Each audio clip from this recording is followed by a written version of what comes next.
Hello everyone and happy Thanksgiving break. Joining back with us is Sadie. We're back here at Roblox Studio Campus, diving once again into the mysterious world of 99 Nights in the Forest. As you can see, the player is chopping wood to get the game started. But while that's happening, this is the perfect moment to talk about what really matters, the backstory behind the creatures and the mystery of the missing children. In this game, every sound, every creature and every shadow means something. Nothing is there by accident, and the deeper you look, the more the forest seems to hide.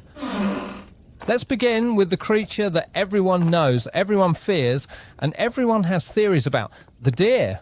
In the earliest versions of the game, the deer wasn't just a background threat, it was a direct enemy, attacking players on sight and keeping that same aggressive personality even after updates and new seasons.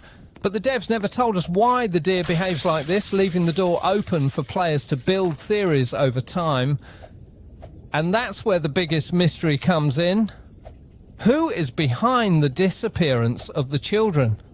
From the posters at the start of the game to the strange clues hidden around the forest, the game gives little hints but refuses to give answers directly. Each creature seems tied to the mystery in a different way, and the forest feels like it's aware of everything inside it. Sadie, what is your thought? Thanks, Max. So, a lot of creators online, especially YouTubers who love going deep into lore, believe the deer might actually be a parent searching for a missing child of its own. That theory changes everything. Suddenly, the deer stops being a simple monster and becomes a creature, dealing with its own loss. Its aggressive behavior might not be mindless violence. It might be territorial, protective, or even desperate. If the deer really has a missing child, that connects it directly to the core mystery of the game. But that brings us to another creature, the bat. And here's my personal theory. The bat is a consumer. Not just a threat that attacks players, but a predator that survives by feeding on living things. It has patterns, behaviors, and movements that don't match any other creature in the game.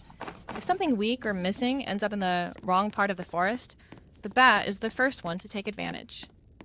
Meanwhile, our player is continuing their early game tasks, collecting wood, gathering items and preparing for nightfall. During the daytime, the forest almost feels peaceful, but as the player explores, they start running into wolves. Wolves in this game are more than just enemies. They feel like a warning. When wolves show up, it usually means something bigger is nearby. Their behavior hints that they belong to a larger system, maybe even a hierarchy among the forest creatures. And the deeper the player goes into the forest, the stranger the atmosphere becomes. You'll hear footsteps with no source, whispers that don't match any creature, and movements from the corner of your eye that disappear the second you turn your head. That's when players realise the forest is not empty, the forest is watching. What makes 99 Nights in the Forest special is that the creatures aren't just monsters. They feel intentional. The deer may be searching for a lost child. The bat may be consuming whatever it finds. The wolves may be guarding certain territories. And the forest might be holding all the answers, but refusing to give them up. Players aren't just surviving, they're acting like investigators. Every clue, every sound, and every pattern pushes the story forward. You'll notice certain parts of the forest feel heavier, almost like they're protecting a secret. Some areas have abandoned camps or strange objects that don't quite belong. Some players believe these are leftover clues from the children or from the creatures involved in their disappearance. Even the day-night cycle feels like part of the lore. During the day, some creatures vanish completely. At night, new ones appear out of nowhere. It's as if the forest is running on rules that players haven't fully understood yet. That's why the player's role is so interesting. You're not the hero here. You're a witness. You're not here to save the forest. You're trying to survive it long enough to understand it. And every new night you make it through feels like another piece of the puzzle being revealed. As the player continues chopping wood, building fires, exploring caves and collecting items, it's easy to forget just how layered this game is. This isn't just a survival horror game. It's a mystery built around tragedy. The missing children are at the heart of everything, and every creature in the forest seems to be playing a part in that story. That's why creators and theorists keep coming back, because the game never gives a complete explanation. It leaves gaps, it leaves hints, and it waits for players to connect the dots. So while the player continues walking through the trees, avoiding wolves, dodging the bat, and staying far away from the deer's territory, remember this: you're not just trying to survive the night, you're trying to uncover what really happened in this forest. The deer, the bat, the wolves, the forest itself, they are all connected. And somewhere out there, the truth about the missing children is hiding in the shadows. That's what makes 99 Nights in the Forest more than a game. It's an experience, a mystery, a story still being told, one night at a time. All right, let's continue. As the player moves deeper into the forest, something interesting starts to happen. The environment becomes less about what you see and more about what you feel. The trees seem to twist a little differently. The fog hangs lower to the ground. Even the wind sounds different, almost like it's carrying voices. Not clear words, but the kind of murmurs that make you look over your shoulder, even though you know nothing should be there.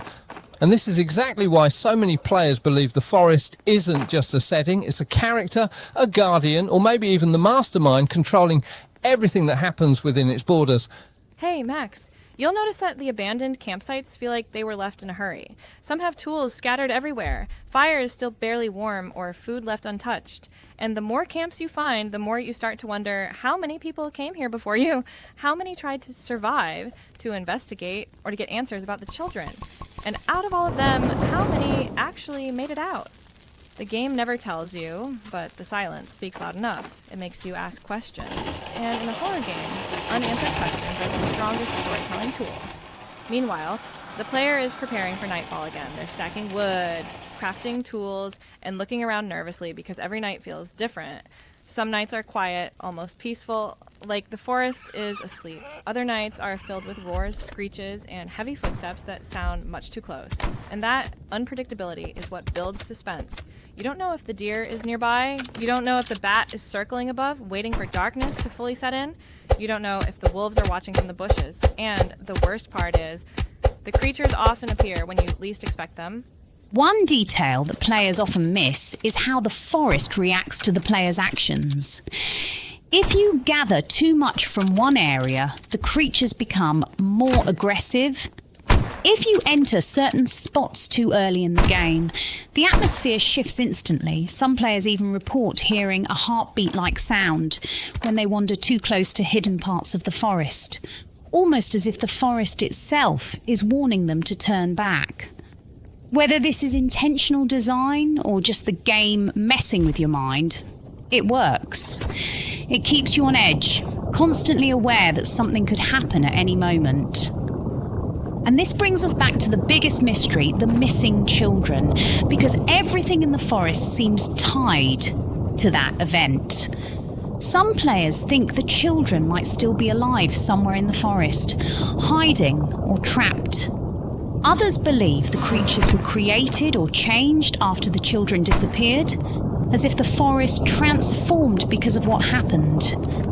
Then there's the darkest theory that the creatures themselves are former humans, warped by the forest, maybe even former children. It sounds crazy, but in a world where deer behave like guardians and bats act like predators on a mission, nothing feels impossible anymore.